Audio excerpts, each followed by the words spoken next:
there, Grouches. It's Jim. I am at work and should be probably doing my job right now, but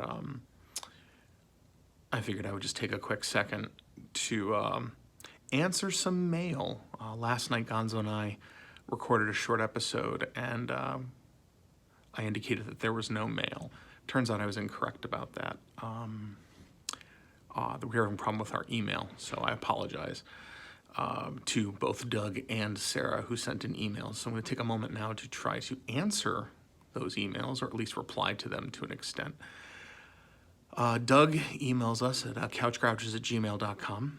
He says, "Hey folks, I'm seeing this tonight in Cambridge," and then he links an article about Six the Musical, which is a kind of a rock musical about the sixth wives of Henry VIII and the fates that they met.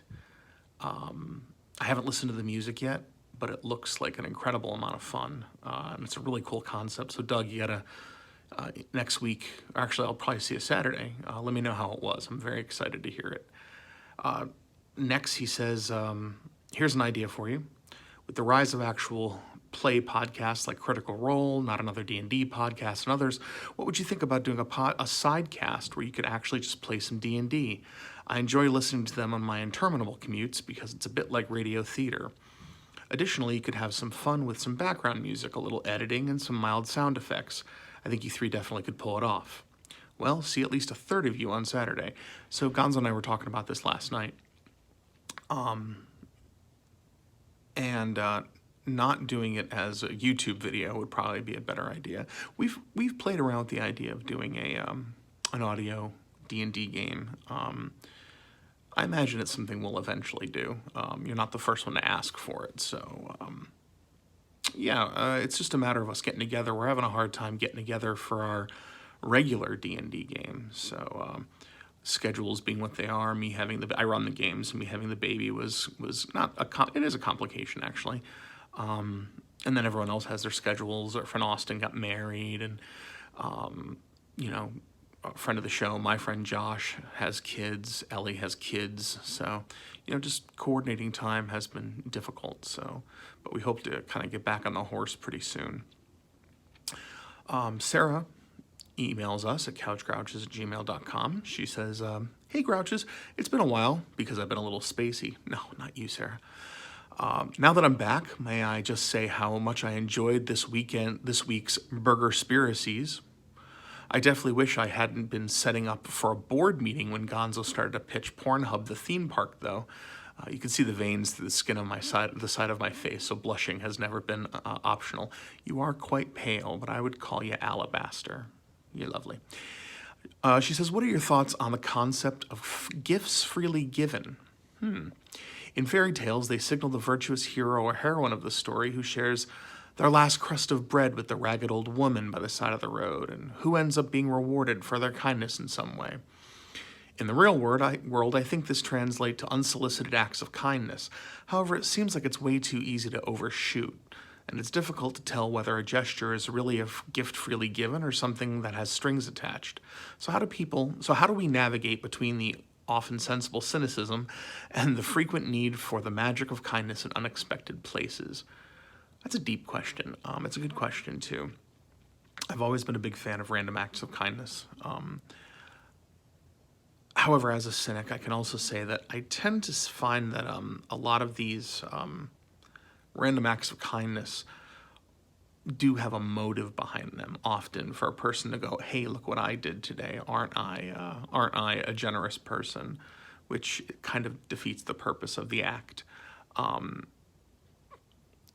I believe in random acts of kindness. I don't consider a random act of kindness like, buying the person's food behind me in the drive-thru. I always thought that was kind of silly. But there are things you can do, and there are things that you can do that are a lot less overt, but just as impactful. In the end, a random act of kindness should not only, make the person you're being kind to feel good, it can make you feel good. It's like the end of Scrooged, where Bill Murray is kind of half hysterical talking about you know, if you give, you know, and you keep giving, it feels good and you grow addicted to it and you keep doing it all year long. I mean, that's okay. That's a good reason to be kind. But, you know, honestly, also just, you know, that's how we should be, in my opinion. We should be supporting each other. You know, we should be taking care of each other. I know that as of late, that's not a very American sentiment, but I think it's at the center of being part of a community and, I don't know, being of a more evolved form than, you know, common animals, you know, that we take care of each other, and how there are a lot of animals that take a hell of a lot better care of themselves and each other than we do. So maybe we could learn a lesson or two. I hope that kind of answers the question to an extent. I'm blinking a lot because my eyes are bothering me today. So yeah, that's it. Those are the questions. We'd love to hear from more of you. I want to thank people for already beginning to subscribe to our YouTube page. Again, our initial goal is 100 people. So tell your friends, and we'll be putting more on, having fun. I'm sure Gonzo hasn't gotten started on editing the Super Mario World episode. It was our first try at stuff, so please, again, be patient. So yeah, I think that's it for the mail section. Again, you can catch us Wednesday nights, usually after 11, or sometimes Thursday mornings after midnight, depending how long the show goes. You can email us at couchgrouches@gmail.com. Contact us on Facebook and Twitter at couchgrouches, and Instagram at couchgrouches as well.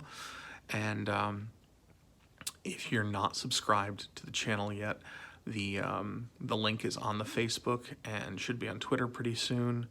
Or you can go on YouTube and look up Couch Grouches. You'll see a couple of Couch Grouches on there, people from different parts of the country or the world. I guess, as I said last night, because it didn't turn out to be as original of a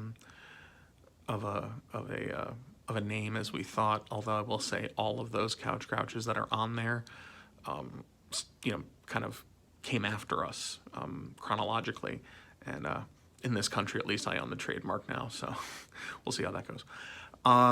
In the meantime, for Couch Grouches, this is Jim. Buck on, audience. Later.